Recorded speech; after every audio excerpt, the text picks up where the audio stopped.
ಚಪಾತಿ ಬೇಕಾ? ಚಪಾತಿ ಬೇಕಾ? ಬೇಕಾ? ಅಲ್ಲೈತಾ ಕಿಚನ್ ಅಲ್ಲತ್ತಮ್ಮ, ಕಿಚನ್ ಅಲ್ಲತ್ತ. ಚಪಾತಿ ಬೇಕಾ? ಚಪಾತಿನಾ? ಚಪಾತಿ ಬೇಕಾ? ರೋಟಿ ಬೇಕಾ? ಎಷ್ಟು ಖುಷಿ ಮಗಳಿಗೆ. ಅಯ್ಯೋ ಹಾಂ, ಬೇಕಾ? ಬೇಕಾ? ಬಾ. ನಮ್ಮ ಲಕ್ಕಿಗೆ ಚಪಾತಿ ರೋಟಿ ಅಂದರೆ ತುಂಬ ಇಷ್ಟ ಆಗುತ್ತೆ. ಅದಕ್ಕೆ ನೋಡಿ, ಆಮೇಲೆ ಟ್ರೀಟ್ ಅಂದರೆ ಇಷ್ಟ ಆಗುತ್ತೆ. ಚಪಾತಿ ಅಂತ ವರ್ಡ್ ಕೇಳಿದರೆ ಸಾಕು ಫುಲ್ಲು ಜಿಗಿತಾ ಇದ್ದಾಳೆ. ಬೇಕಾ ಬೇಕಾ ಅಂತ ಕೇಳಿದರೆ ನೋಡಿ ಅಬ್ಸರ್ವ್ ಮಾಡಿ 4 ಕಾಲು ಮೇಲೆ ಎತ್ತಿ ಜಿಗಿತಾಳೆ. ಅಷ್ಟು ಇಷ್ಟ ಆಗುತ್ತೆ. ಬಟ್ ಚಪಾತಿ ಎಲ್ಲ ಗೋಧಿದು ಡಾಗ್ಸ್ಗೆ ಜಾಸ್ತಿ ಕೊಡೋ ಹಾಗಿಲ್ಲ. ಯಾವಾಗಲಾದರೂ ಒಂದ್ಸರಿ ಒಂದು ಸ್ವಲ್ಪ ಕೊಡಬೇಕು. ಈ ರಾಗಿ ರೊಟ್ಟಿ, ಜೋಳದ ರೊಟ್ಟಿ ಎಲ್ಲ ಬರುತ್ತೆ, ಅದನ್ನು ಕೊಡ್ಬೋದು. ದೋಸೆ ಎಲ್ಲ ಕೊಡ್ಬೋದು. ಬಟ್ ಗೋಧಿಯಿಂದ ಮಾಡಿರೋದೇನೇ ಇದ್ರೂ ಅದಕ್ಕೆ ಕಡಿಮೆನೇ ಕೊಡಬೇಕಂತೆ.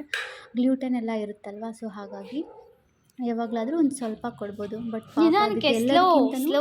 ಯಾವುದನ್ನ ಕೊಡಬಾರ್ದು ಅಂತ ಹೇಳ್ತಾರೆ ಡಾಕ್ಟ್ರು, ಅದೇ ಅವಳಿಗೆ ಇಷ್ಟ ಆಗುತ್ತೆ.